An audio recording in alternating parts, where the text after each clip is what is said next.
नमस्कार, आप सभी का बहुत बहुत स्वागत है मेरे YouTube चैनल पर। तो आज मैं आपको पढ़ाने जा रही हूँ रीति संप्रदाय क्या है। ठीक है, तो चलिए देख लेते हैं। सबसे पहले अगर आता है तो पूछते हैं कि रीति की प्रवर्तक कौन है। ठीक है, तो रीति संप्रदाय के जो प्रवर्तक है वो आचार्य वामन है, जो 8वीं सदी के माने जाते हैं। ठीक है, कौन है? 8वीं सदी के वामन है। ठीक है, अब आते हैं सेकंड, वामन के पूर्व रीति। अब वामन जी ने तो प्रवर्तन किया है रीति संप्रदाय का, तो आखिर क्या रीति वामन जी के पहले भी था? तो हाँ था, लेकिन व्यवस्थित स्वरूप में नहीं था। जब वामन जी ने रीति शब्द का काव्य शास्त्र में प्रयोग वामन से पहले भी प्राप्त होता है, पर उसका व्यवस्थित स्वरूप और विस्तृत व्याख्या सर्वप्रथम वामन जी ने की। ठीक है, तो सबसे पहले व्यवस्थित स्वरूप और बहुत ही अच्छे से व्याख्या किन्होंने की है रीति की? तो वामन जी ने की है। ठीक है, अब देखते हैं रीति की व्युत्पत्ति कैसे हुई।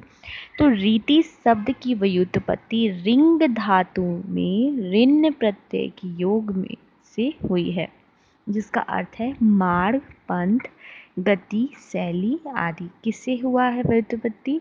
रीति शब्द की व्युत्पत्ति रिंग धातु में ऋण प्रत्यय के योग से हुआ है, जिसका अर्थ है मार्ग, पंथ, गति, शैली आदि। ठीक है,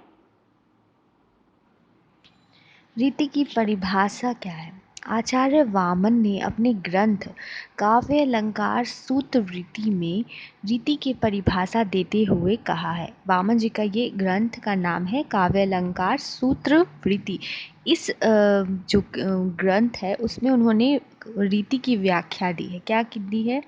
विशिष्ट पद रचना रीति। कहते हैं कि विशिष्ट पद रचना जो है उसे रीति कहा गया है। ठीक है, वामन जी कहते हैं, अर्थात विशेष प्रकार की जो पद रचना को रीति कहते हैं। विशिष्ट को स्पष्ट करते हुए पुनः कहते हैं ये जो बहुत ही विशेष प्रकार के जो काव्य होते हैं उसे क्या कहा जाता है? रीति कहा जाता है। अब विशिष्ट, यहाँ पे विशिष्ट का क्या अर्थ होता है? अब इसे स्पष्ट करते हुए वो फिर कहते हैं विशेषो गुणात्मा, अर्थात यह विशिष्टता गुण से आती है।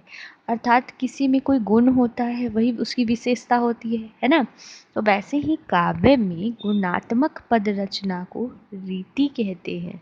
क्या कहते हैं? जो गुणात्मक पद रचना को क्या कहा जाता है? रीति कहा जाता है।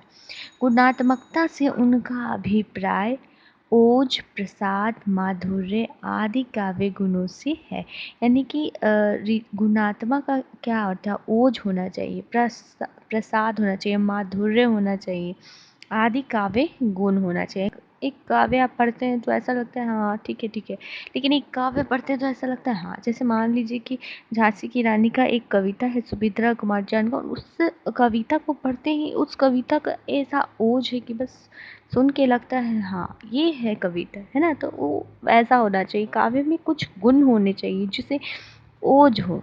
ठीक है, प्रसाद हो या माधुर्य हो, अर्थात प्रसाद, ओज, माधुर्य आदि गुणों से युक्त पद रचना रीति है। इसीलिए रीति संप्रदाय को गुण संप्रदाय भी कहा जाता है। ठीक है, तो रीति का आपने अर्थ समझ लिया।